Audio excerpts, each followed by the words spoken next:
be rowed with fanfare and acceptability. But when the government started with the demolition, picking up names and picking holes and name calling, and this must slight the entire benefit and goodwill that the project ought to have given.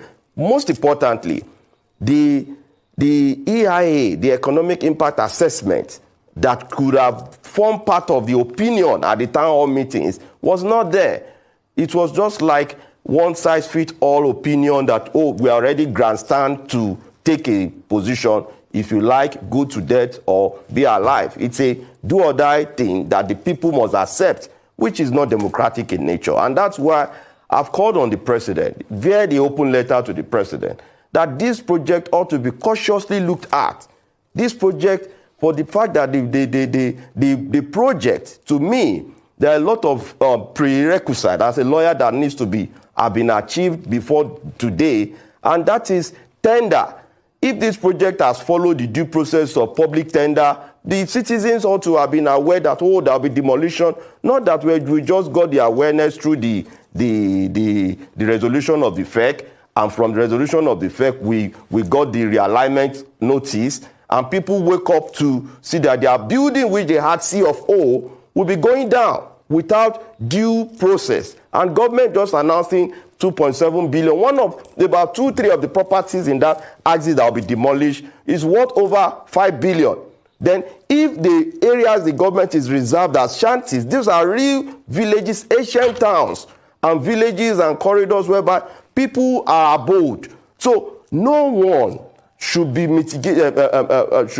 unjustifiably denied of their right. And that is why we believe that this is our right as citizens. And the Yoruba Council Worldwide preserve that notion that it will serve as a taint. We've had the experience of government taking over community land for other benefit and other interest, and that is the Maracor experience, and other experiences are there. In order to avoid this is a huge pitfall, because on the government's alignment, there have been a lot of documents that are preserved, presumably focused and being showed that there has been an alignment preserved in the Surveyor General's office since year 2006, and that document is still alive.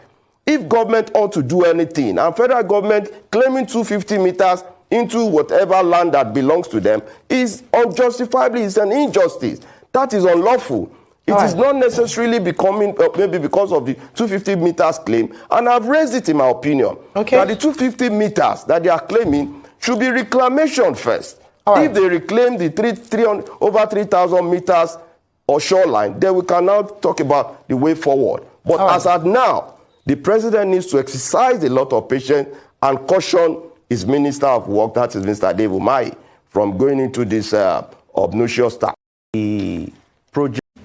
But we are on the path of Bat Bola Ahmed Tinubu, but we are bound to vote for Bat. Habi Gengosi Habi that. We won't allow autocrats. Aṣíwájú Jagaban meritocrat, debat. It is time to vote non-rat. I can be debat through Democrat. He is needed like a fat. Let's give him free via. We say no to plutocrat. Homo olodo de aristocrat. Debat. We are on the prayer mat for Mr. Bat, and that is that. Bat is needed, not the brat. We call on those baby sat. We give no room for shit chat. Oluremi's husband, the technocrat, debat. Please part the frat for the Bat. Remember him in your solat. Bat is needed, no pocket. There's no space for tit start. This is not the Ahmed Bola Tinubu I know. Since 1992, when I encounter you, I don't think this is the Ahmed Bola Tinubu I know.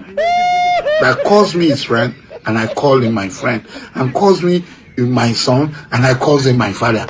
This is not the Ahmed Bola Tinubu I know.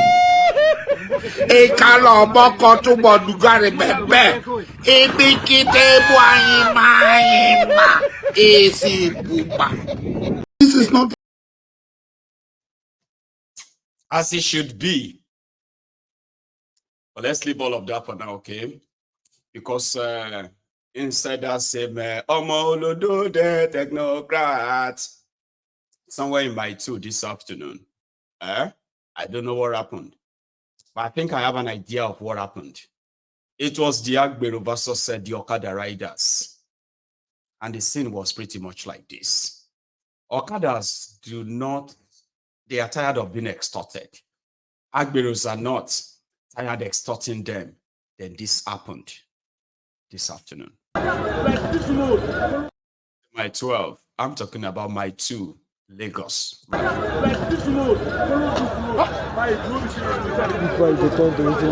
No be small, police no one come.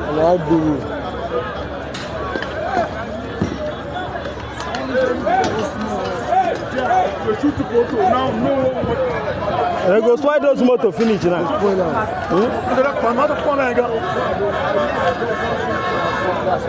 Hey!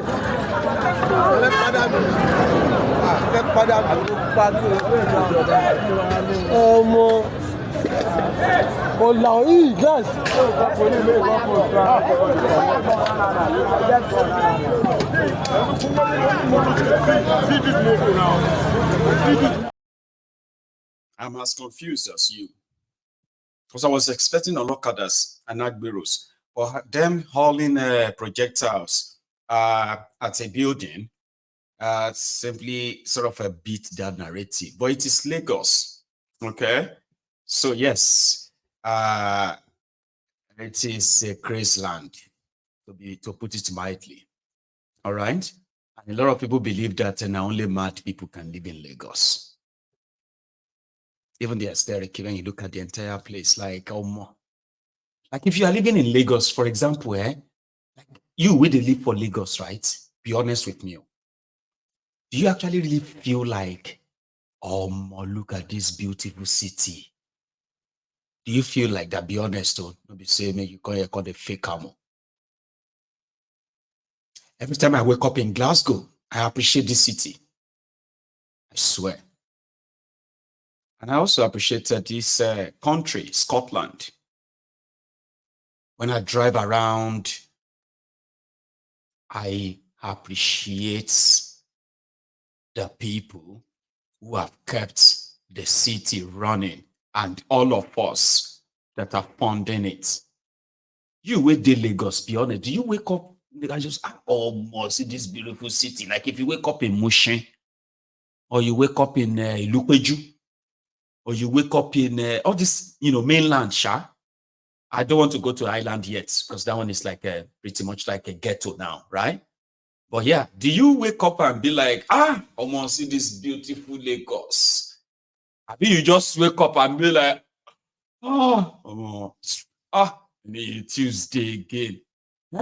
Go face the traffic. I will go face that traffic on top mainland now. Now, and all those Olori down for drivers now. They go soon. They do all that.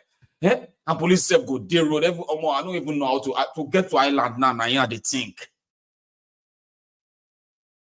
But yet, you still come on social media to come and act like you are living in a real place.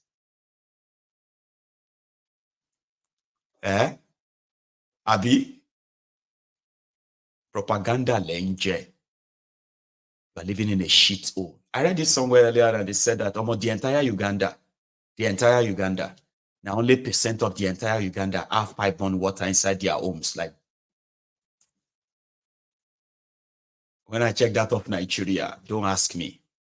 It's worse. But yeah, Chief Numbu built Lagos. So maybe if you begin to adopt what this local government, newly appointed local government personal assistants to the local government chairman, somewhere in Ekiti, who have now decided to go local. Maybe some of you have been asking for this. The African Wahala, would you like this as a means of persuading the office holders, especially in Africa or in Nigeria or Yoruba land, they've started it to inequity. That they use Ogun to swear for those who are becoming special advisor to a local government chairman. And the video has gone viral. I have a copy.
mo ti ṣe ìbúra pé màá jẹ́ olóòótọ́ sí ẹgbẹ́ APC sí báwò sí Monísádé sí àwọn àgbààgbà ẹgbẹ́ pé láti òní lọ mi ò ní pẹ̀lú àwọn ọ̀dà màá jẹ́ olóòótọ́ bó ṣe máa rí nìyẹn. It was like swearing an allegiance to the chairman. Somebody said, what about the chairman? Is he not going to swear?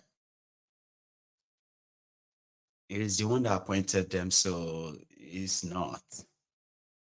It is do as I say, not as I do, kind of a thing.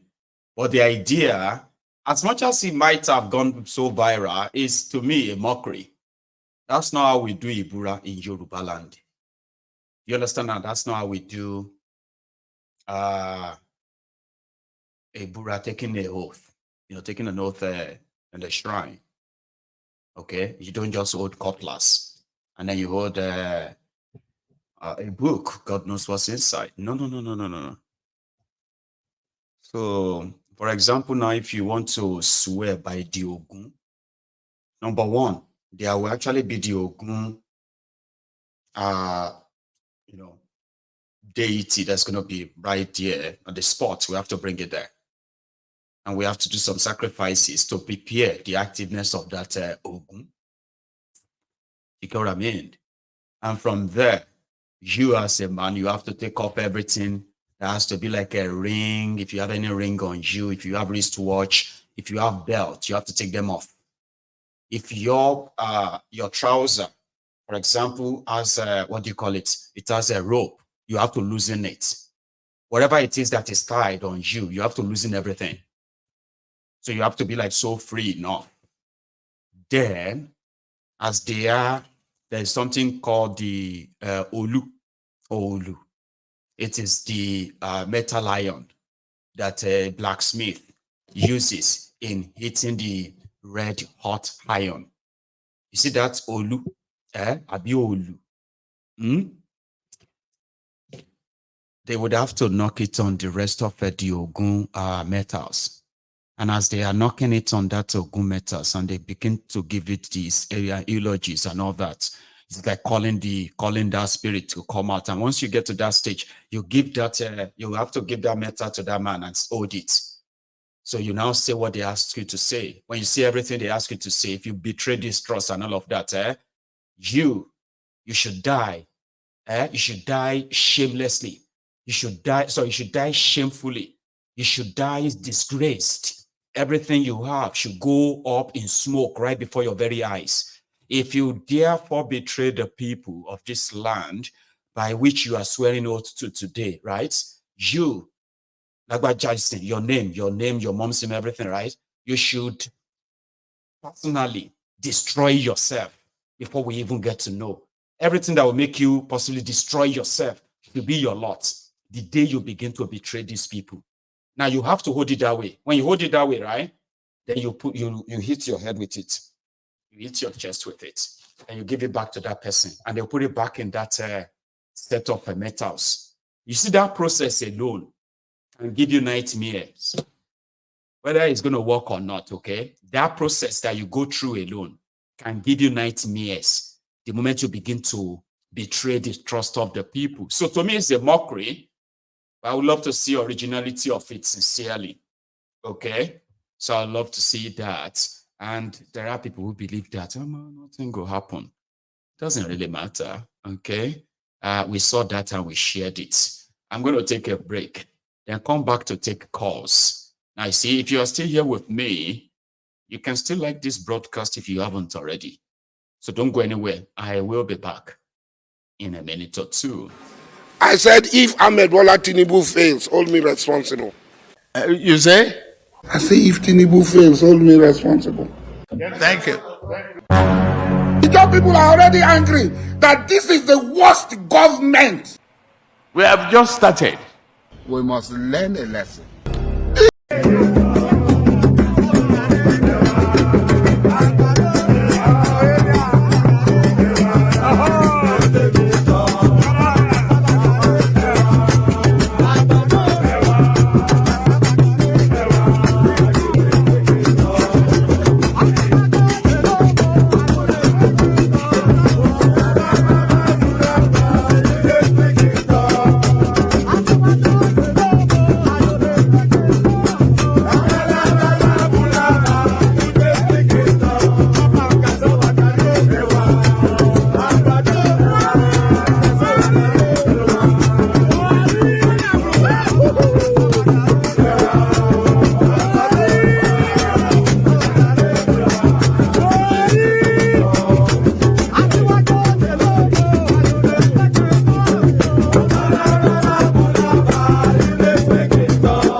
Thank you so much to those of you who have actually really gone to go like the broadcast, right?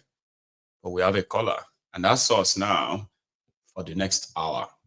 Hello there. Hello, my good general, the Tukano Mai. That's the Prince Jejeman, representing IPOB. IPOB for life. Bless Baba. you. How are Thank you today? You so much. Mm-hmm. I'm fine. Are you? I'm very well too. Thank you. Baba. Mm-hmm. I miss People's Parliament yesterday.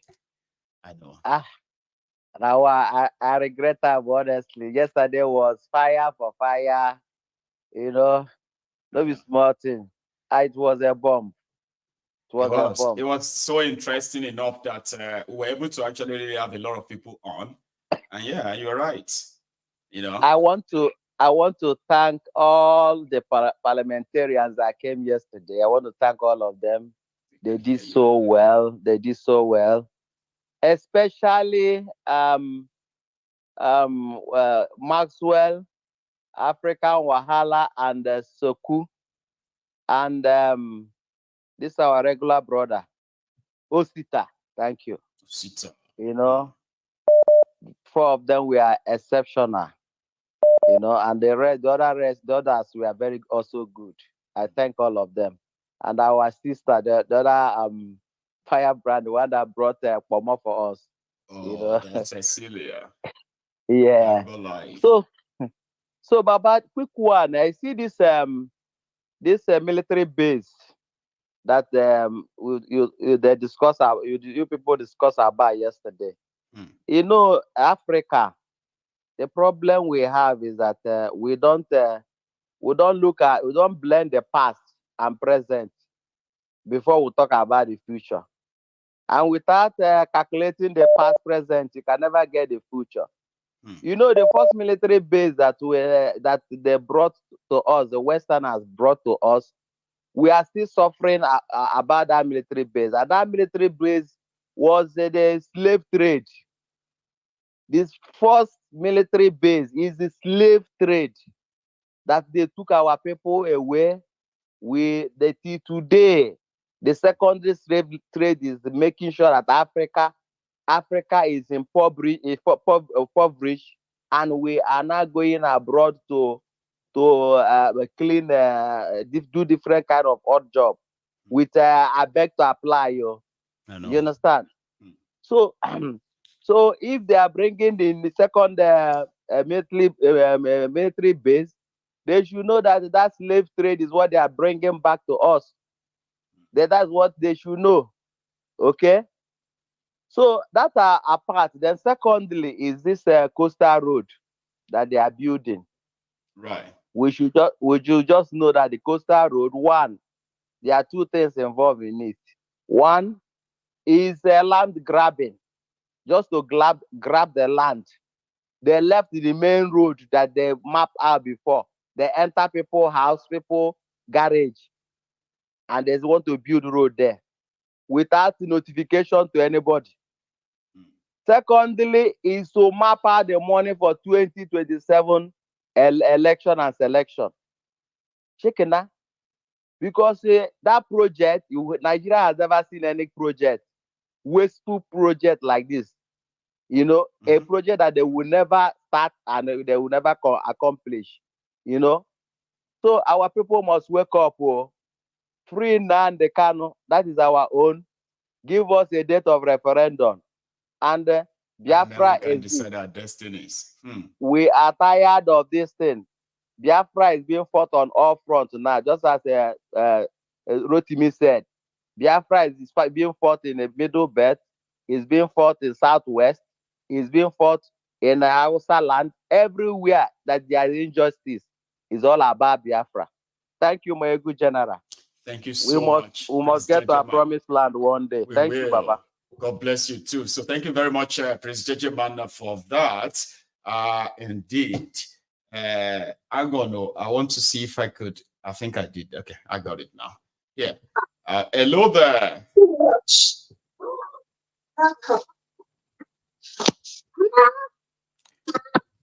Can you hear me? Yeah, clearly. Good evening, my ego. Oh, good evening, ma'am. How are you? I'm good. And you? Oh, well, very well. Thank you. Yeah.